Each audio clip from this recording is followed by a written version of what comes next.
At the foot of the world's tallest tower, itself built by migrant hands, Champ of the Camp received its world premiere last month. It's a documentary tracking the fortunes of around a dozen migrant labourers who take part in a singing competition that takes place in labour camps across the UAE. So this here is one of many... Filmmaker Mahmoud says it took more than 3 years to arrange access to the camps.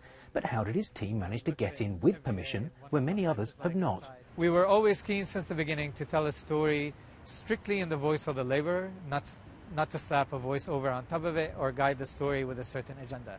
So we were going to go in, cover this singing competition, which presented a very amusing and entertaining angle on life in the camps. I'm really quite vindicated that everyone has finally believed in the film and believed that there's a certain merit in finally opening a window to this world and getting it to be seen for what it really is.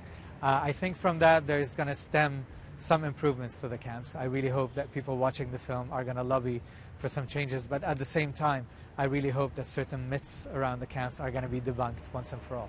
So are the camps in his film giving an accurate representation of those across the whole country, some of which have in the past come in for fierce criticism? A labour camp is just like any other social institution, a hospital or a school, in a sense that not all of them are good and not all of them are bad. So to equate them all as a monolith, it has been one of the losing arguments of many of the reports that have been made about the camps before.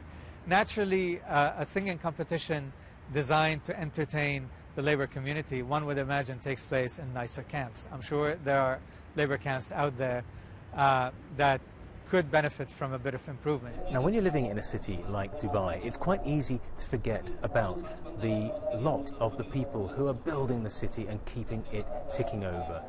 Let's see what some of the people here at this premiere think about the stories that they've heard tonight. The movie was good. I guess it shows the struggle of the working people, things we all knew about, but sometimes it's a little bit sad to see it on TV, or to see it on the screen. Just, you have to wonder how these people make it, Tough life.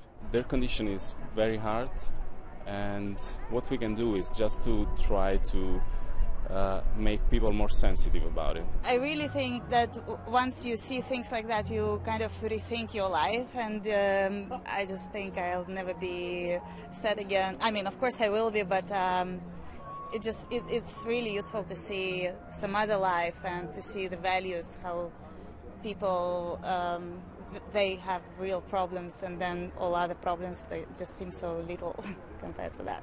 So many of those watching were shocked by the conditions of workers living in their midst. At the end of the screening, though, some of the film's stars took to the stage to perform their favourite Bollywood song. Adnan worked on the world's tallest tower, Dubai's Burj Khalifa.